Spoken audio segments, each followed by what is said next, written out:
This is Yana with News for Thought. Please subscribe if you are new to this channel. This article comes from the Miami Herald, titled, After Nearly 70 Years, Florida Clemency Board Pardons Groveland 4. After nearly 70 years, all members of the Groveland 4 young black men falsely accused of raping a white woman in Lake County, were pardoned by a unanimous vote Friday. The Florida cabinet met for the first time as the State Clemency Board Friday, where they heard from family members of the men who were either imprisoned, tortured, or murdered by mobs and a racist sheriff. The Groveland 4 matter was only supposed to be up for discussion, and families were not expecting to hear a vote today. But at the very end of the meeting, Governor Ron DeSantis called for a vote. Quote, "I believe in the principles of the Constitution. I believe in getting a fair shake," he said. Quote, "I don't think there's any way that you can look at this case and see justice was carried out." The families of Charles Greenlee, Walter Urban, Samuel Shepard, and Ernest Thomas, or the Groveland 4, sat scattered throughout the room. Some spoke at the podium in front of the Clemency Board. Samuel Shepard's cousin, Beverly Robinson, turned to the accuser, Norma Paget, and called her a liar. Quote, "It never happened, Miss Paget," she said. Quote, "You and your family are liars." Paget, who sat surrounded by family in the front row, was wheeled to a microphone. Quote, "I'm the victim of that night. I tell you now that it's been on my mind for 70 years.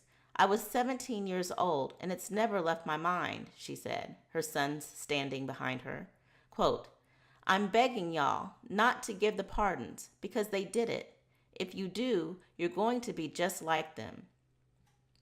The Groveland 4 story became the focus of a 2013 Pulitzer Prize-winning book about the case, Devil in the Grove.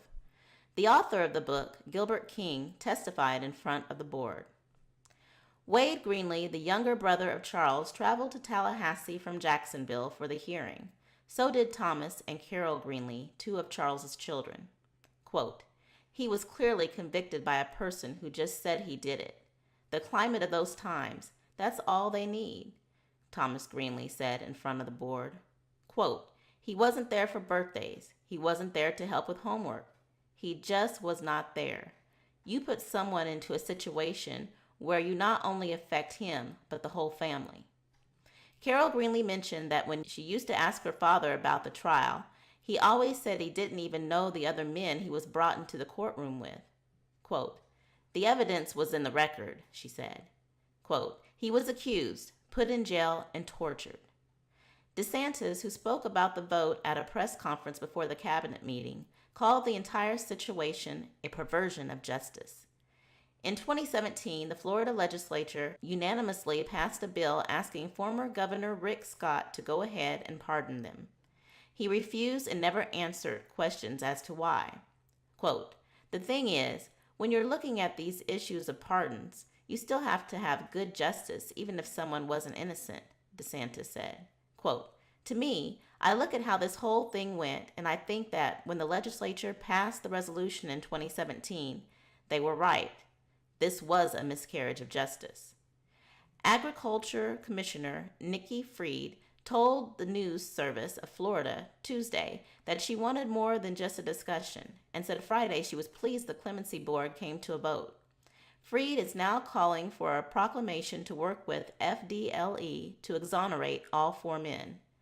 Quote, "An exoneration makes a statement that we actually recognize what had happened and make sure that their names are cleared," said Fried, the first Democrat on the cabinet since former Chief Financial Officer Alex Sink left office 8 years ago.